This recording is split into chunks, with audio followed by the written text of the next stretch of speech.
잘 지내셨습니까? 네. 우리가 지난 시간에 에베소 교회의 그 특징에 대해서 이제 잠깐 살펴봤습니다. 첫 번째 그 특징이 뭐냐 하면 믿음과 행위가 일치하는 교회다. 그래서 믿음에서 나오는 행위가 있는 그러한 교회였다. 이제 그 내용을 우리가 살펴봤고요. 두 번째 가서 보니까 예수님이 또 뭐라고 말씀하시냐면 내가 내 수고를 안다 그럽니다. 근데 우리 아까 데살로니가전서 지난번에 1장 3절에 가서 보니까 수고가 어디에서 나와야 된다고요? 사랑의 수고. 행위는 어디에서 나와야 되고 믿음에서 나와야 되고 수고는 사랑의 수고라는 겁니다. 사랑의 수고를 안다. 그래서 이 에베소 교회를 향해서 예수님께서 내가 사랑하기 때문에 행하는 그와 같은 수고 여기 영어로 가서 보면은 레이버로 나와 있어요. 레이버라고 하는 단어는 사실 어디에 쓰는 거냐면 여자가 아기를 낳을 때 엄청난 고통을 겪지 않습니까? 그런 거 할 때 레이버 한다 그래요. 그러니까 이 에베소 교회 성도들이 서로를 섬기고 이렇게 믿지 않는 사람들을 섬기고 하는 그 일을 어느 정도까지 한 거냐 하면 여인이 아기를 낳을 때 그 고통을 당하는 것처럼 그와 같은 고통을 당하면서 수고를 했다. 이렇게 이제 우리가 보면 되겠습니다. 그래서 섬김과 봉사가 이 안에 이제 들어 있었습니다. 이것 역시 우리 예수님께서 이 땅에 오셔서 우리 많은 사람들에게 보여주신 그 예수님의 모습의 하나입니다. 우리 마가복음 10장 45절 가서 잠깐 보겠습니다. 마가복음 10장 45절. 예수님께서 이 땅에 오신 그 목적이 이제 이 안에 기록이 되어 있거든요. 10장 45절에 가서 보니까 이렇게 되어 있습니다. 사람의 아들은 섬김을 받으러 오지 아니하고 도리어 섬기며 자기 생명을 많은 사람의 대속물로 주려고 왔느니라. 섬길 뿐만 아니라 어떻게 하려고요? 많은 사람의 대속물, 대신 속죄 제물. 우리가 죄에 빠져서 어쩔 수 없이 그 구렁텅이에 지금 빠져 있는데 여기서 벗어나기 위해서 무언가 물르는 것과 같은 희생물이 있어야 됩니다. 이 희생물이 되기 위해서 우리 예수님이 오셨다. 그래서 이 에베소 교회의 두 번째 특징이 뭐냐 하면 섬길 줄 아는 그런 교회라는 거예요. 예수님의 그런 본을 따라서. 그래서 우리가 섬기는 교회, 지금 뭐 여러 교회를 이제 섬기고 계신데 그 섬기는 그런 그 교회에서 말 그대로 종이 돼서 섬기는 그와 같은 일들을 저와 여러분이 행해야 될 것입니다. 세 번째 이제 가서 보니까 뭐라고 이제 기록이 되어 있냐 하면 에베소 교회에 대해서 내가 내 인내를 안다 그렇게 이야기했습니다. 인내. 우리가 데살로니가전서 1장 3절에 인내가 나오는데 그게 어디서 나온다 그랬어요? 소망에서 나오는 인내가 있다는 겁니다.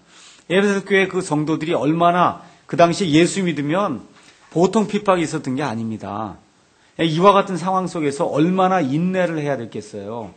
그래서 예수님이 너희가 그렇게 나로 인해서 소망을 가지고 인내하고 있는 것을 내가 안다. 그렇게 이제 말씀을 해주셨습니다. 그래서 에베소 교회는 유혹도 많이 받고 핍박도 크게 받았음에도 불구하고 예수님에 대한 소망을 든든히 가졌기 때문에 인내하는 그런 교회였다. 그래서 제가 나이가 점점 들어가면서 느끼는 것이 예수 믿는 건 정말 인내하는 거다. 인내.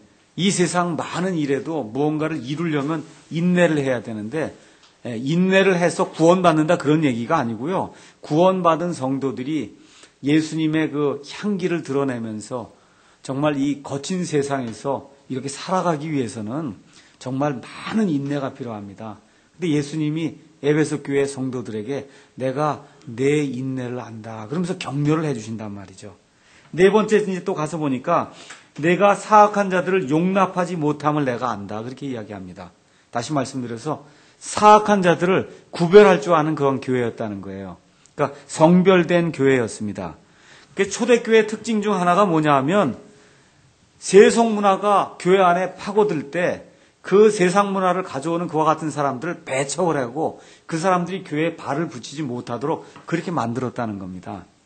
그러니까 이와 같은 사람들이 교회 내에 생길 것을 사도 바울이 이미 예견을 하고 로마서 16장 17절 말씀 잠깐 볼까요?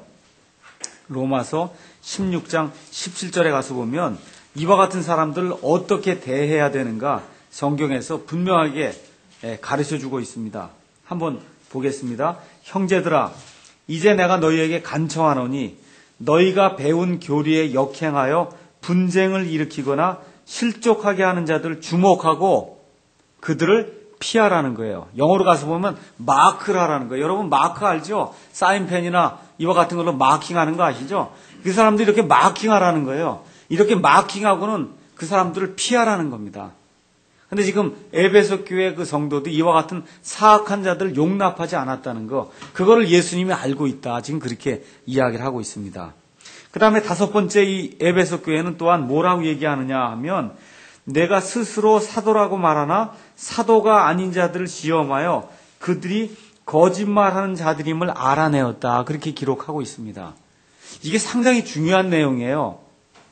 초대교회의 특징 중에 하나가 뭐냐면, 어떤 사람이 무언가 이적을 행하든지 어떤 특별한 일을 행하면서 내가 그리스도의 사도다라고 주장을 했다는 겁니다. 근데 지금 에베소 교회에도 그런 사람들이 있었다는 거죠. 그런데 에베소 교회 성도들이 그걸 알아내고 시험을 해보고 사도가 아닌 걸 가려냈다는 겁니다. 맞죠?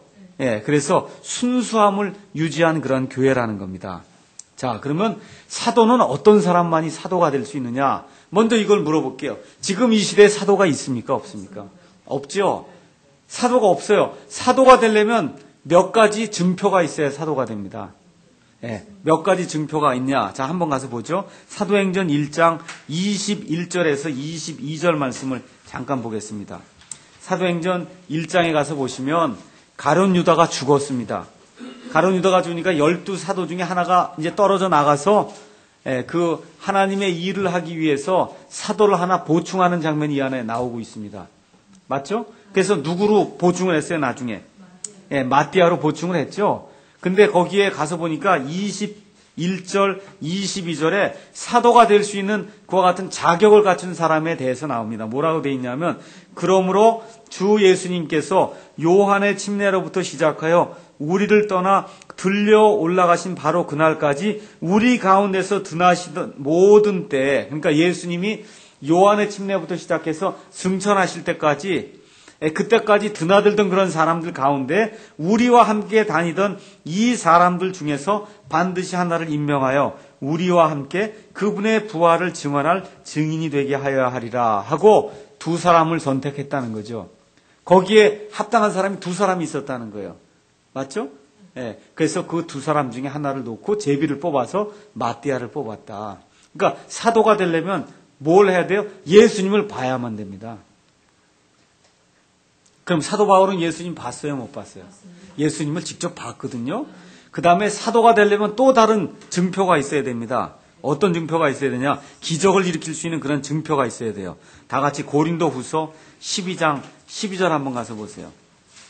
고린도 후서 12장 12절.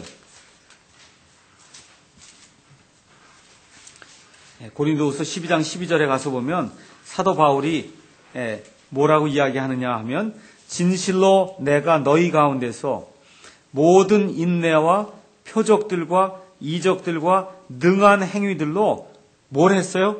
사도의 표적들을 행하였노라. 그러니까 사도가 되려면 표적이 있어야 돼요. 그러니까 예수님을 보았기 때문에 지금 여기 성경이 아직 다 완성이 안 된 때입니다. 맞죠? 안 된 때예요. 복음이 지금 선포가 돼서 온 세상에 전파가 돼야 되는 때예요.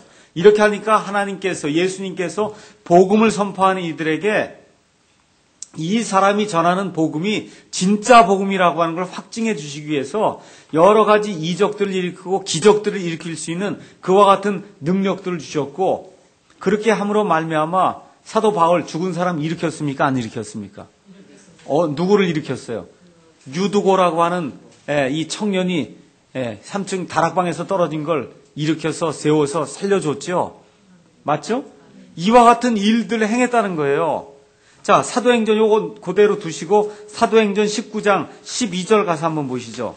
사도의 표적이 어떤 것인가? 사도행전 19장 12절 가서 보니까 11절에 하나님께서 바울의 손으로 특별한 기적들을 행하셨으므로 심지어 사람들이 그의 몸에서 손수건이나 앞치마를 가져다가 병자들에게 대기만 해도 질병들이 그들에게서 떠나고 악한 영들도 그들에게서 나가더라. 이렇게 기록되어 있습니다. 이와 같은 사람이 지금 있습니까? 없습니다. 그러니까 지금 이와 같은 걸 주장하면서 내가 사도라고 이야기하면 그건 거짓입니다. 없어요, 이런 사람들이. 자, 그러면 이 초대교회의 문제가 뭐가 있었냐 하면은 초대교회는 사도적 계승권을 주장하는 무리들이 생겨났다는 거예요. 그 중에 대표적인 게 로마 가톨릭 교회입니다.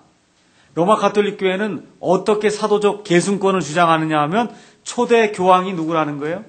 베드로. 베드로 다음에 교황이 생기고 그 다음에 또 교황이 생기고 교황이 계속해서 일어나서 지금까지 교황이 다스리는 그와 같은 체제가 됐기 때문에 첫 번째 교황이 사도이기 때문에 그 사도적 권한이 그 다음 교황에게 계속해서 내려왔기 때문에 우리가 사도적 계승권을 물려받은 유일한 사도교회다. 그래서 천주교에서는 자신들만이 유일한 교회라고 이야기해요. 여러분 이거 맞는 겁니까? 틀린 겁니까? 맞아요? 틀려요? 아니 틀린 거예요. 틀린 겁니다. 두 번째 잘 들으세요. 요 근래에 들어와서 오순절 은사운동을 하면서 지금 사도가 되려면 뭐가 있어야 돼요? 표적이 있어야 되거든요. 내가 죽은 자를 살린다 그러고 병든 자를 고친다 그러고 그렇죠? 신유의 은사를 행한다 그러면서 표적을 보여주겠다고 하면서 사도권을 주장하는 그런 교회들이 있어요. 아시겠죠? 그게 오순절 은사운동을 하는 그런 교회입니다. 이런데 목사들이 사도적 계승권을 또 주장을 해요. 여기는 뭘 가지고 주장하는 거예요? 기적을 내가 일으킬 수 있다고 주장을 하는 겁니다. 그런데 이와 같은 일들은 이미 옛날에 성경이 다 완성된 그 이후에는 이와 같은 은사를 가진 사람은 아무도 없습니다. 은사라고 하는 건 특별한 재능이에요. 그런 은사를 가진 사람이 있으면 이 시간에 안병동이라는 게 필요가 없어요. 가서 어떻게 하면 돼요? 손만 대면 다 나아야 돼요. 손만 대면 다 낫는 그와 같은 천부적인 재능을 가지고 있는 게 은사예요. 그런 은사를 가진 사람 아무도 없습니다. 이 세상에. 그럼 우리가 병 걸렸으면 어떻게 해서 하나님께 간구할 수 있어요? 하나님의 은혜를 간구하면서 하나님이 낫게 해주십시오 해서 기도함으로 하나님의 은혜를 간구해서 병이 낫는 것, 그거 우리가 체험할 수가 있습니다. 그러니까 그런 의미의 병 고침은 있지만 어떤 사람이 특별한 은사를 가지고 있어서 손을 대면 병이 낫는 이런 일은 지금 이 시대에는 없습니다. 그런 걸 주장하는 사람이 특징이 뭐냐? 사도적 계승권을 주장하는 거거든요. 그와 같은 일은 이 세상에 있을 수 없다. 지금 이 시간에는. 자, 그래서 에베소 교회 안에 이런 사람들이 들어오기 시작했단 말이에요. 내가 뭐 베드로든지 뭐든지 하여튼 누구에게 사도적 계승권을 받았다고 하든지 아니면 어떤 이적들을 행하면서 내가 사도다라고 하는 그런 사람들이 있었는데 에베소 교회 성도들이 그거를 잘 시험을 해갖고 이 모든 걸 다 거짓이라고 밝혀냈다는 겁니다. 그 사실을 예수님이 알고 있다. 그렇게 하면서 칭찬을 해주시는 겁니다. 2장 3절 말씀 잠깐 보겠습니다.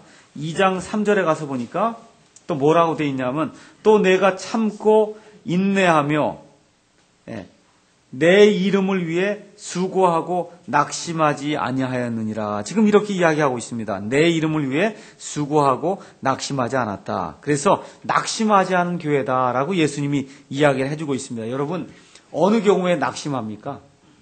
아무것도 안 하면 낙심이 됩니까? 뭔가 일을 하다가 일이 안 되니까 지금 낙심이 되는 거잖아요. 그러니까 에베소 교회도 뭔가 주님을 위해서 일을 많이 하려고 하다 보니까 자꾸 낙심이 됐단 말이죠. 그렇죠? 그렇게 낙심이 되는 상황 속에서도 낙심하지 않았다. 내가 낙심하지 않은 그 사실을 안다.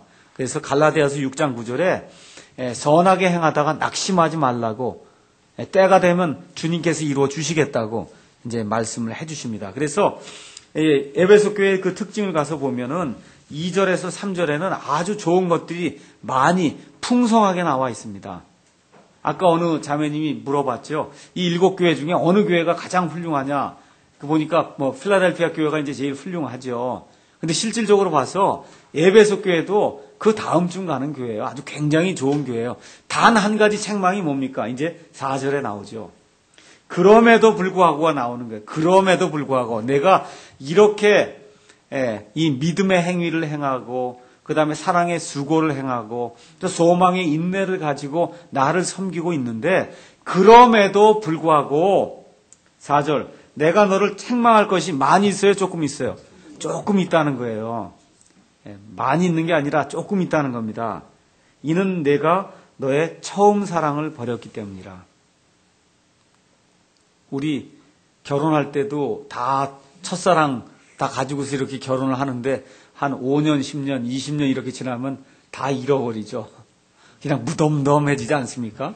그렇죠? 처음에 이 에베소 교회에 누가 수고를 했다고요? 디모데도 수고를 하고 바울도 수고하고 나중에 요한도 가서 수고하고 이렇게 이제 하다 보니까 처음에 그 사랑이 뜨거웠단 말이에요. 예수님께 대한 그런 사랑. 여기 나와 있는 그 너의 처음 사랑 얘기하면 구체적으로 누구에 대한 사랑이겠어요? 성도들 간의 사랑이라기보다는 예수님에 대한 사랑이겠죠. 예수님에 대한 그런 사랑이 우리나라의 경우에도 한번 생각해 보세요. 우리 선조들, 우리보다 나이가 많은 연세 드신 분들 예수님 사랑하는 거 우리보다 지식은 적을 수 있습니다. 그렇지만 그 뜨겁게 사랑하는 거, 예수님 사랑하는 거, 일편단심으로 사랑하는 거, 제 아버지와 제 어머니를 이렇게 봐도 못 따라가요, 저희가. 뭐 그분들이 이렇게 지식이 많은 건 아니에요. 그렇죠? 근데 뭐가 있어요?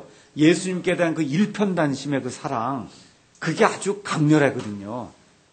그렇지 않습니까? 근데 지금 우리 세대 그렇죠? 우리보다 또 밑에 있는 세대, 우리 아이들 세대 가봐요. 더더구나 더 없죠, 그게. 그렇죠? 왜 그렇습니까? 처음 사랑을 버렸는데 왜 버리게 돼요? 처음 사랑을. 되게. 너무 편안해서 그런 거예요. 너무 편안해서 그런 거예요. 너무 편안해서 이 세상으로부터 받는 핍박이 박해가 너무 없으니까 자연스럽게 맘 놓고 이렇게 살다 보니까 사랑이 식어지는 거예요. 제 생각엔 부부간의 그런 사랑도 마찬가지인 것 같아요. 젊었을 때는 이거 먹고 살아야 되고 뭐가 이게 집도 하나 마련해야 되겠고 애도 키워야 되겠고 뭐가 열심히 해야 되거든요. 이러다가 점점 나이가 들고 이렇게 되면 모든 게 안정이 되다 보니까 역시 사랑이 식는 게 아닌가 이런 생각이 듭니다. 하여튼 여기 가서 보면 첫 번째 그 사랑의 대상은 예수님인데 그 예수님에 대한 그런 사랑이 식었다. 그 다음에 또 이렇게 예수님에 대한 사랑이 식으니까 또 그 다음에 어떻게 되겠어요? 성도들 간에, 성도와 목회자 간에 이와 같은 사랑도 식겠죠. 그래서 그와 같은 거, 내 처음 사랑을 버렸다는 겁니다. 거기서 떠났다는 거예요. 원래 뜻이 처음 사랑에서 내가 떠났다. 그렇게 지금 이야기를 하고 있는 겁니다. 자, 그 다음에 이제 2장 5절. 그러므로 성경을 잘 공부하려면 국어를 잘 해야 된다 그랬죠. 그러니까 그러므로 처음 사랑을 버렸단 말이에요. 그러니까 내가 어디로부터 떨어졌는지 기억하고 회개하여 처음 행위를 하라. 이거 여러분 또 떨어졌다 그러니까 은혜에서 떨어져 나가갖고 완전히 구원받지 못했는가 보다 이렇게 생각하면 안 됩니다. 여기 뭐 떨어져 나갔다는 건 그런 얘기가 아니고 지금 어디서 떨어져 나간 거예요? 사랑에서 떨어져 나간 거예요. 그러니까 어느 면에서 주님을 더 사랑하지 못하는가 그거를 빨리 찾아내서 그 부분에서 주님을 기쁘게 하는 그런 삶을 살아라. 또 성도들끼리 사랑하는 그런 삶을 살아라. 성도와 목회자 간에 화목하고 사랑을 가져라. 지금 그렇게 이야기를 하는 겁니다. 자, 그 다음에 이제 뭐라고 또 얘기를 하냐면 그러면서 회개하여 처음 행위를 하라는 거예요. 처음에 너희 교회가 세워질 때 그때 성도들끼리 가지고 있던 그런 뜨거운 사랑, 나를 향해 가지고 있던 그러한 뜨거운 사랑을 회복을 해라. 만일 그리하지 아니하고 내가 회개하지 아니하면 잘 들으세요. 이런 회개는 영어로 repent라고 하는 단어인데 회개는 여기 구원받기 위해서 회개하는 거 얘기하는 게 아닙니다. 뜻을 돌이킨다는 뜻이에요. 그러니까 원래대로 해석을 다시 하면 만일 그리하지 아니하고 내가 뜻을 돌이켜 행위로 그걸 나타내지 아니하면 이런 뜻이에요. 회개한다 그러니까 눈물 흘리고 그런다는 뜻이 아니고 원래 회개라고 하는 단어가 repent인데 그 단어의 뜻은 뜻을 돌이켜서 행위를 바꾸는 거. 그게 회개입니다. 그래서 처음 행위를 하기 위해서 뜻을 돌이켜서 그 행위를 나타내지 아니하면 내가 속히 내게 가서 내 등잔대를 그것의 자리에서 옮기리라. 등잔대를 옮긴다는 거예요. 지금 구원을 옮긴다는 게 아니고 등잔대가 뭐라고 그랬습니까? 교회. 그러니까 에베소 교회가 더 이상 에베소 안에 있는 그 교회가 더 이상 교회로 존재하지 못하게 한다는 거예요. 여러분, 교회는 원래 사람들이죠. 맞죠? 여긴 지금 예배당이죠. 맞죠? 근데 그렇게 사람들이 모이는 그와 같은 집회가 이루어지지 않게 한다는 거예요. 근데 결국은 어떻게 됐어요? 나중에 에베소 교회가 몰락을 해갖고 나중에 마리아를 하나님의 어머니라고 선언할 정도로 이렇게 가면서 결국 지금 이 시간에 에베소 교회가 있습니까? 없습니까? 없어요. 지금 이 시간엔 그 에베소 교회가 없어졌어요. 그게 뭐예요? 등잔대가 치워진 거다, 그 얘기입니다. 그럼 거기 있던 구원받은 사람들이 없어진 건 아니에요. 그 구원받은 사람들은 예수님의 몸이라고 하는 이와 같은 보편적인 그와 같은 예수님의 교회에 이미 들어가 있기 때문에 모임 처소가 없어졌어도 아무 상관이 없습니다. 맞죠? 네. 이미 그 사람들 다 구원받은 사람이에요. 그럼에도 불구하고 지역교회로서의 그 예배소 교회, 사도 바울이 세웠던 교회, 디모데가 처음 가서 목회자로 임명을 받았던 그런 교회, 그 교회는 지금 있습니까? 없습니까? 없어진다는 거예요. 없어졌다는 거예요. 제가 미국에 갔을 때 미국 교회를 가서 보니까 다 이렇게 돼 있는 거예요. 어디 교회가 그러냐? 시내 한가운데 있는 교회들 1920년대, 1930년대 500명, 1000명 들어갈 수 있는 아주 멋있게 지은 그런 교회들이 시내 한가운데 있거든요. 그 당시에는 사람이 그만큼 있었어요. 근데 교회를 가서 보니까 우리가 오후 예배를 이제 빌려서 보는데 아침에 이제 미국 사람들이 예배를 드려요. 할머니, 할아버지만 20명에서 30명 예배 드립니다. 청년들 하나도 없고, 청년들 하나도 없어요. 할머니, 할아버지만 20명, 30명 예배 드려요. 근데 이제 나중에 그 교회가 없어졌습니다. 지금 가서 보니까 어떤 걸로 바뀌었냐면 인터내셔널 국제 학생 무슨 그 예배 센터로 바뀌어갖고 그래서 아무 종교를 갖고 있는 사람들이 시간 빌려갖고 요 시간에는 기독교 예배를 드리고 뭐 요 시간에 이슬람 무슨 예배를 드리고 이 시간에는 무슨 뭐 다른 힌두교 무슨 예배를 이런 센터로 바뀌어 버렸더라고요. 이렇게 된다는 거예요. 어떻게 하면은 첫사랑을 잃어버렸는데 그거를 돌이켜서 뜻을 바꿔서 첫사랑의 그 행위를 행하지 않으면 그와 같은 일이 생긴다는 겁니다. 여러분, 우리 교회, 우리나라 지금 교회가 인구가 지금 늘어나고 있습니까? 줄어들고 있습니까? 우리 교회. 한국 교회가 지금 줄고 있어요? 늘고 있어요? 줄고 있어요? 줄줄이 줄고 있어요. 더구나 지금 주 5일째 한다 그래서 토요일 날도 놀러 가고 하다 보니까 계속해서 사람이 줄고 있습니다. 이런 추세로 나가면 우리나라가 거의 모든 거 다 미국 닮아가거든요. 그렇죠? 이혼하는 것도 미국이 이제 앞질렀죠. 그렇죠? 예. 하여튼 뭐 좀 나쁜 거다 뭐다 하면 다 미국 따라가요.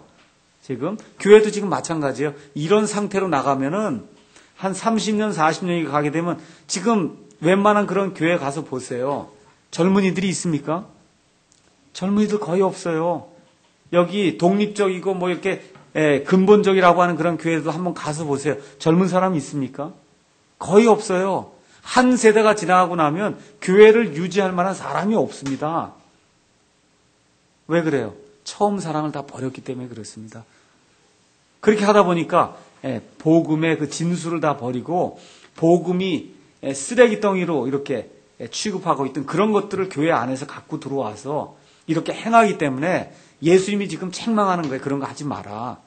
돌이키고 회개해서 처음 행위를 하지 아니하면 어떻게 한다고요? 내가 속히 내게 가서 내 등잔대를 그것의 자리에서 옮겨버린다는 겁니다. 지금 이건 교회의 역사가 증명을 하는 거예요. 교회의 역사가. 마틴 루터가 종교개혁을 일으키지 않았습니까? 언제 일으켰어요? 1517년에 일으켰습니다. 맞죠? 그래서 생겨난 게 어디예요? 루터 교회예요. 그러니까 루터 교는 뭐 하려고 생겨난 거냐면 로마 가톨릭 교회는 예수님을 믿는 교회가 아닙니다. 그렇기 때문에 거기서 분리가 돼서 나와야 됩니다 하고 나온 게 루터교거든요. 지금 어떻게 됐어요? 루터교가 다시 로마 가톨릭 교회가 우리가 믿는 바가 같습니다 하고 같이 연합을 했거든요. 알겠죠? 이와 같은 일들이 지금 생겨나는 거예요. 이와 같은 일들이. 우리 요한 웨슬리 잘 알잖아요. 얼마나 뜨거웠던 사람이에요. 근데 지금 가장 한국에서 리버럴하고 자유주의적인 데가 어디예요? 감리교회예요. 이게 요한 웨슬레가 지금 이 시대에 와서 감리교회 가면 깜짝 놀랄 거예요. 아니 이게 도대체 무슨 감리교회가 이런 거 이럴 거예요. 이게 감리교회만 해당되는 게 아니라 장로교, 침례교 할 거 없이 믿음의 선조들이 이루어 놓았던 그와 같은 그 신앙의 열정을 간직하는 그런 교회가 많이 없습니다. 다 어떻게 됐어요? 처음 사랑을 내버렸습니다. 이렇게 처음 사랑을 내버리게 되면 그럼 예수님께서 그 교회를 옮겨버리시겠다고 이렇게 준엄하게 말씀을 하고 있습니다. 자, 그 다음에 2장 6절 가서 보겠습니다. 그러나 내게 이것이 있으니 곧 내가 니골라당의 행위를 미워하는도다. 나도 그것을 미워하노라. 자, 근데 예수님이 또 칭찬을 이제 하나 하십니다. 칭찬하시죠? 예, 그게 뭐냐면 이게 내가 한 가지가 내게 있는데 그게 뭐냐면 내가 니골라당의 행위를 미워한다. 근데 예수님이 뭐라 그래요? 나도 그걸 미워한다는 거예요. 이게 참 중요한 내용입니다. 나도 그걸 미워한다. 아마 개혁성경에는 나도 그걸 미워한다가 아마 없을 거예요. 이 니골라당이 이게 굉장히 중요한 겁니다. 니골라당. 그럼 니골라당이 뭐 하는 거냐? 아주 간단한 겁니다. 니골라당. 예, 이거는 뭘 얘기하는 거냐 하면 니코하고 라오스라고 하는 그런 단어에서 나오는데 니코라고 하는 뜻은 뭐냐면 정복한다는 거예요. 라오스는 일반 성도들 그런 뜻이에요. 그러니까 니골라당은 뭘 얘기하냐면 일반 성도들을 짓누르는 자들이 생겨난다는 거예요. 이게 무슨 얘기예요? 성직자 계급주의가 이 에베소 교회 안에 들어오려고 하는데 근데 에베소 교회 성도들이 어떻게 했다는 거예요? 그거를 배격을 했다는 거예요. 밀쳐냈다는 겁니다. 그럼 여러분 성직자 계급 체계는 어느 시대에 있던 겁니까? 구약시대, 신약시대. 구약시대에는 사람이 하나님께 나가려면 어떻게 해야 돼요? 꼭 누구를 통해 나가요? 제사장을 통해서 나가는 거죠. 맞죠? 그러니까 제사장이 거기 중간에 꼭 꼈죠. 맞죠? 근데 우리 예수님께서 십자가에 달려 죽으실 때 그렇죠? 어떤 일이 발생했어요? 성전의 휘장이 딱 찢어져 버렸어요. 그렇게 되면서 어떻게 돼요? 직접 제사장 소용없이 직접 사람이 하나님께로 나갈 수 있는 직통 길이 열리게 된 거죠. 맞죠? 그러니까 지금 이 시대에는 구약시대에 제사장이 없다는 거예요. 구약시대 제사장. 그럼 저와 여러분이 뭐예요? 만인 제사장이에요. 저도 제사장이고 여기는 김영재님도 제사장이고 저기는 김자매님도 하나님께 직접 모든 걸 들고 나갈 수 있는 그런 의미의 영적인 제사장이에요. 근데 교회에 실질적인 물리적인 육체적인 제사장이 있습니까? 없습니까? 교회 안에. 지금 이 시대에. 없어요. 그거를 주장하면 니골라당이라는 거예요. 그걸 주장하면. 나는 평신도하고 다르다. 왜 신도하면 신도하지? 평은 거기다 왜 붙입니까? 이런 일이 생긴다는 거예요. 성도들이지 평신도가 아니에요. 알겠지? 뭐가 평이에요? 뭐가? 평한 게 없어. 다 똑같지. 목사나 성도나 다 똑같아요. 하나님 앞에 똑같은 제사장입니다. 영적인 의미의 제사장인데 그걸 자꾸 평신도가 있고 목사가 있다 해갖고 이거를 나누는 무리가 이때 생겨나기 시작했다는 겁니다. 근데 에베소 교회 성도들이 그걸 용납했어요? 용납하지 않았어요? 용납하지 않았다는 거예요. 근데 예수님이 나도 그걸 미워한다 그러잖아요. 그래서 에베소 교회가 그래서 칭찬을 받은 거예요. 어떻게 했기 때문에 성직자 계급체계라는 걸 인정을 하지 않았기 때문에. 그래서 교회를 성전이라 그러면 안 되는 겁니다. 이건 예배당이에요. 예배당. 미국 사람들은 예배당을 뭐라고 부르는지 아세요? 오디토리움이라고 불러요. 그게 무슨 얘기예요? 강당이라고 부르는 거예요. 우리 오늘 강당에서 예배가 있다 이러지 우리 성전 가서 예배 드린다. 그렇게 하는 건 전 세계에 우리나라뿐이 없습니다. 어느 나라 교인들이 오늘 사랑 성전에 간다고 그렇게 얘기하고 그런 거예요. 사랑, 그 말이 되는 얘기예요. 그게 안 되는 얘기잖아요. 왜 성전이라고 부릅니까 이걸? 목사가 제사장 노릇을 하려고. 성전 안에는 제사장이 있어야 되거든요. 그래서 그런 의미의 제사장은 없는 겁니다. 그래서 천주교회는 아직도 누가 있어요? 신부가 있죠. 신부를 영어로 뭐라 그래요? 프리스트예요.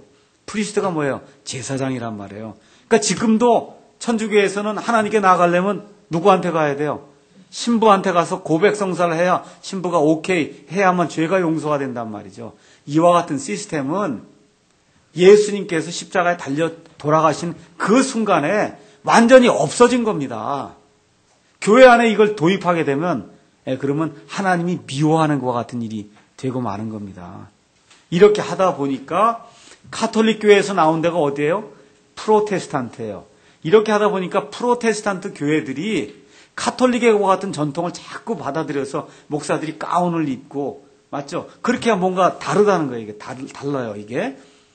평신도하고 나는 다르다. 이런 존재라는 걸 자꾸 부각을 시키려고 이런 노력을 자꾸 하는 겁니다. 그럴 필요 전혀 없어요. 신약시대는 그와 같은 게 이미 폐기가 됐습니다. 신약시대에는. 자, 그러면 사도 바울이 이와 같은 니골라당이 생기는 거, 이거를 미리 사도 바울이 예언을 했습니다. 자, 우리 한번 가서 사도행전 20장 29절에서 30절에 있는 말씀 한번 보시죠. 사도행전 20장 29절에서 30절에 가서 보시면은 사도 바울이 이제 밀레도에 있으면서 에베소에 있는 그와 같은 장로들을 이제 부릅니다. 그래서 그러니까 에베소에 있는 장로들이, 목사들이 이제 다 내려왔습니다. 자, 그래서 밀레도에 오니까 사도 바울이 20장 29절에서 이제 30절, 이게 상당히 중요한 내용입니다. 20절 볼게요. 너희에게 유익한 것은, 에베소 교회 성도들에게 유익한 것은, 오늘 집에 가시거든 사도행전 20장을 한번 가서 한번 읽어보세요. 그 안에 사도 바울의 그 눈물의 고백이 나와 있어요.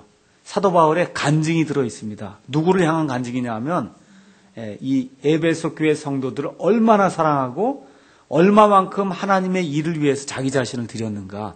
여기 아주 진솔한 그런 고백이 들어 있어요. 오늘은 20절하고 29절만 보겠습니다.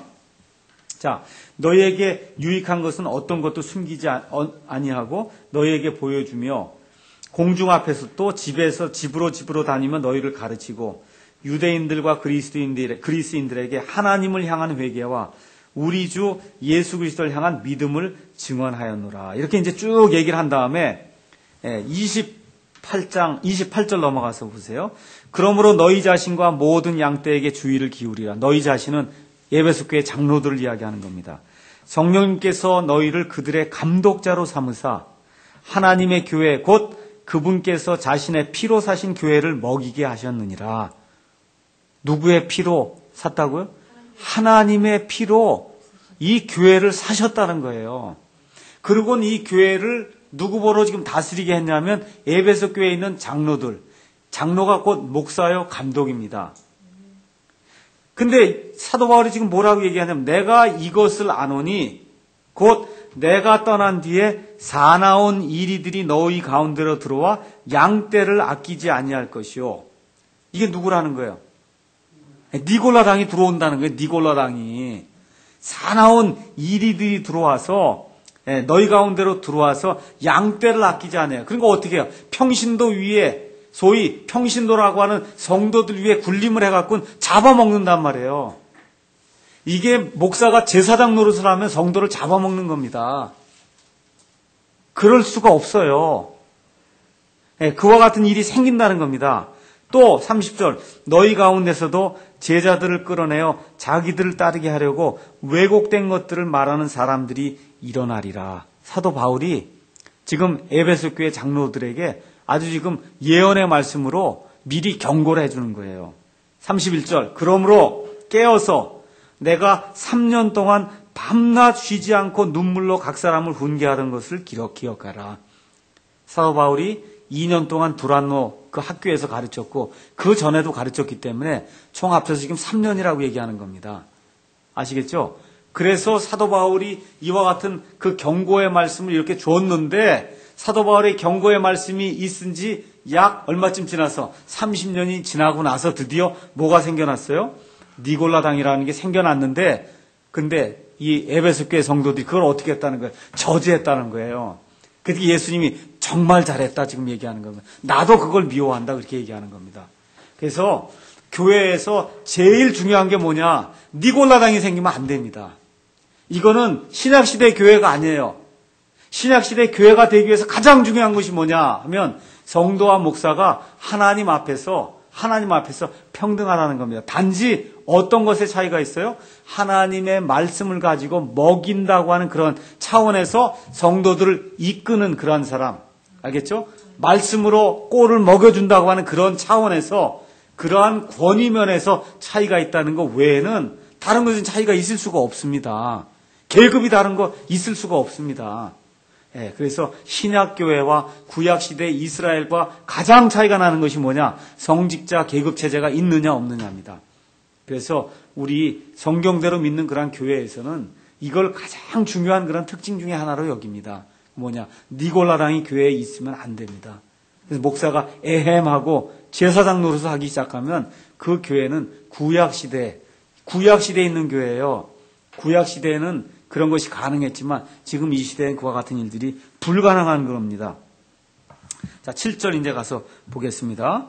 그래서 이제 이와 같은 일들이 이제 일어나게 되면서 어떤 일이 발생했어요? 주교가 생기고 감독이 생기고 추기경이 생기고 거기 또 모여서는 뭐가 생겨요? 교황이 생기고 이러한 성직자 계급 체계가 이제 나오기 시작한 겁니다.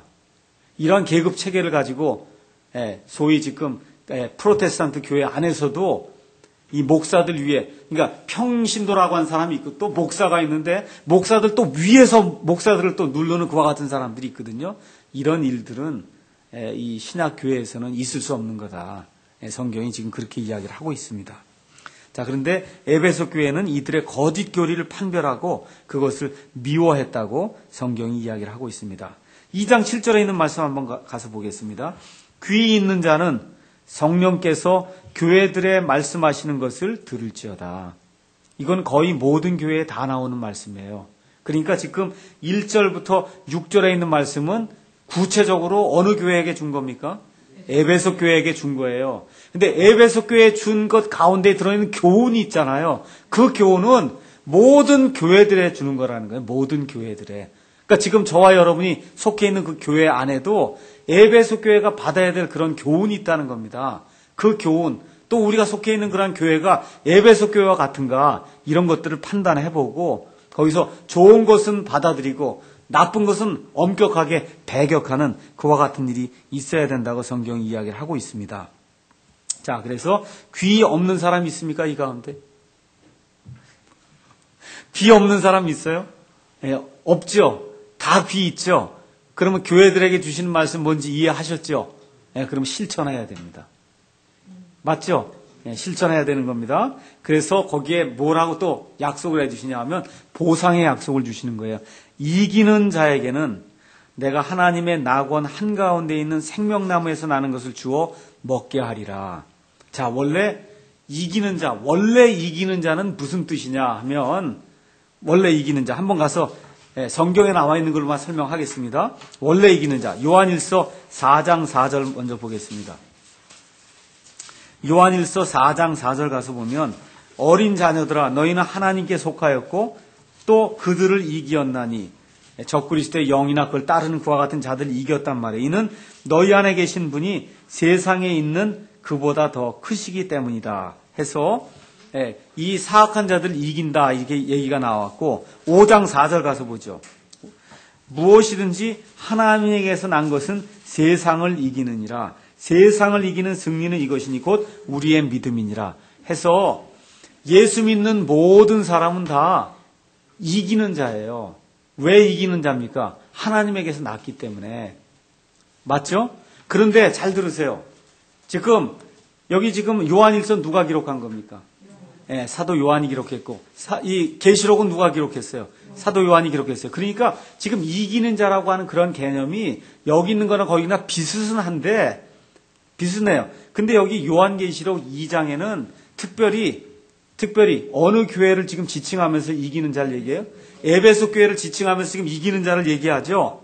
맞죠? 그러면 에베소 교회를 지칭하면서 어떻게 하는 사람이 이기는 자라는 거예요? 거기 주어져 있는 그 말씀을 지키려고 노력하는 사람이 이기는 자라는 거예요. 원래 이기는 자는 뜻이 뭐예요? 하나님에게서 난 자는 다 이기는 자입니다. 원래는 맞죠? 누구든지 하나님에게서 난 자는 세상을 이기는 자예요. 세상에 속한 자들을 이기는 자예요. 그런데 지금 이 계시록 2장에서 지금 이기는 자는 특별히 에베소 교회에 주신 말씀이 있지 않습니까? 거기서 이러이러한 걸 하라 그러지 않습니까? 쉽게 얘기하면 첫사랑을 회복하라 그러잖아요. 첫사랑을 회복하는 사람이 이기는 자라 그 얘기입니다. 이 문맥에 이 문맥에서는 그렇다는 거죠. 그래서 죄를 이기고 육신을 이기고 연약함과 시험을 이기는 자, 또 니골라당의 이런 거짓 교리를 갖고 오는 사람들을 물리치는 이런 능력을 갖고 있는 사람, 이런 사람이 이기는 자예요. 이와 같이 이기는 자에게는 그럼 어떤 걸 준다는 거예요? 근데 하나님의 낙원 한가운데 있는 생명나무에서 나는 것을 주어 먹게 하겠다. 아시겠죠? 원래 낙원이 여기 어디 있었어요? 에덴 동산이 낙원이었어요. 원래. 나중에 예수님 당시에는 낙원이 지하 땅속에 있었습니다. 아브라함의 품이라고 했어요. 근데 예수님께서 부활하시면서 그 낙원을 가지고 어디로 올라가셨어요? 셋째 하늘에 있어요. 그래서 지금 낙원은 어디에 있냐면 셋째 하늘에 있어요. 그럼 생명나무도 어디에 있습니까? 셋째 하늘 그 낙원에 있어요. 그 낙원에 있는 생명나무에서 나는 것을 주어 먹게 하겠다라고 이야기하셨습니다. 그래서 이 생명의 약속의 말씀이 저와 여러분에게 그대로 적용이 되는 한 주가 되었으면 좋겠습니다.